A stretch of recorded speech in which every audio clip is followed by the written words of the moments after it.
Hello बच्चों, let's read the question. The question says, in comparison, the boron beryllium has, ठीक है, तो boron and beryllium का comparison कर रहे हैं. हमें बताना है इसके nuclear charge and first ionization enthalpy के बारे में.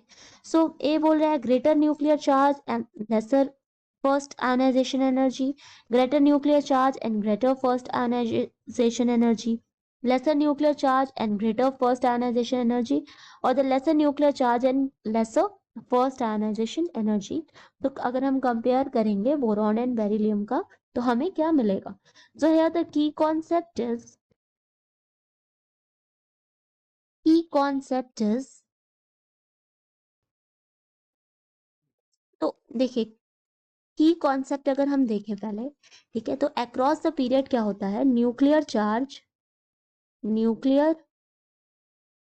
चार्ज हमारा इंक्रीज होता है. ठीक है, न्यूक्लियर चार्ज इंक्रीज होता है जिस वजह से हमारी जो एटॉमिक साइज वो डिक्रीज करती है, या हम कहें कि हमारा जो रेडियाई है वो डिक्रीज करता है. तो न्यूक्लियर चार्ज जो है वो अक्रॉस द पीरियड इंक्रीज कर रहा है. नाउ अब अगर हम बेरिलियम एंड बोरॉन इनका कंपैरिजन हम देखें तो बेरिलियम आता है हमारा सेकेंड ग्रुप में एंड बोरॉन आता है 13th ग्रुप में. ठीक है, कॉन्फ़िगरेशन अगर हम दोनों का देखें तो बेरिलियम का कॉन्फ़िगरेशन हो जाएगा क्योंकि इसका एटॉमिक नंबर क्या है 4 है एंड बोरॉन का क्या है 5 है.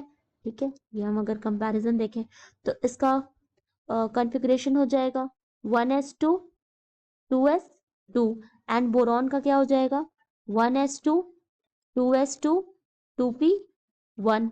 ये हम आता है हमारा सेकेंड ग्रुप में. ठीक है, एंड बोरॉन आ रहा है हमारा 13 ग्रुप में.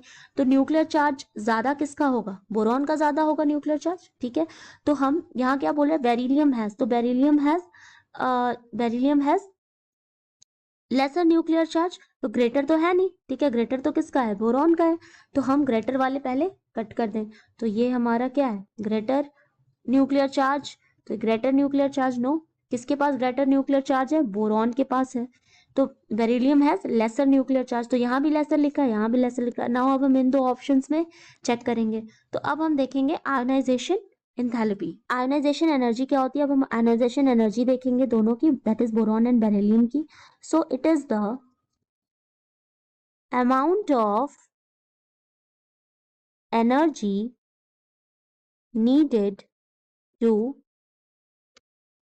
remove an electron from its neutral isolated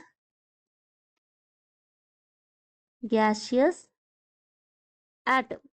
ठीक है, तो वो amount of energy which is required to remove an electron from a neutral isolated gaseous atom, उसको हम क्या कहते हैं ionization. This is ionization energy. अगर हम बेरिलियम एंड बोरॉन का कॉन्फ़िगरेशन देखें तो यहाँ पर क्या है, ठीक है, ये स्टेबल है. दैट इज बेरिलियम हमारा क्या है स्टेबल है क्योंकि यहाँ क्या है 2 इलेक्ट्रॉन्स है. नाउ अगर हम इसका कॉन्फ़िगरेशन देखें तो यहाँ पर क्या है 1 इलेक्ट्रॉन है. तो अमाउंट ऑफ एनर्जी जो इस इलेक्ट्रॉन को रिमूव करने में लगेगी वो कम लगेगी as compare to the beryllium, क्योंकि बेरिलियम क्या है स्टेबल है. ठीक है, इसमें क्या है डबल इलेक्ट्रॉन्स है एंड ये इसके ऑक्टेट कंप्लीट है, जबकि यहाँ पर ऑक्टेट कंप्लीट नहीं है और ये स्टेबल बोरॉन स्टेबल नहीं है. तो ये इजीली जो है वो इलेक्ट्रॉन निकल जाएगा, तो एनर्जी हमें कम लगेगी, जबकि बेरिलियम में हमें एनर्जी ज्यादा लगेगी देने के लिए, इलेक्ट्रॉन निकालने के लिए.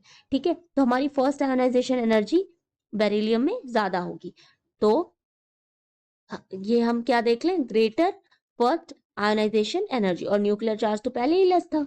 ठीक है, बेरिलियम में, तो हमारा ऑप्शन सी जो है वो करेक्ट हो जाएगा. Answer is C, that is lesser nuclear charge and greater first ionization energy beryllium has in comparison to the boron.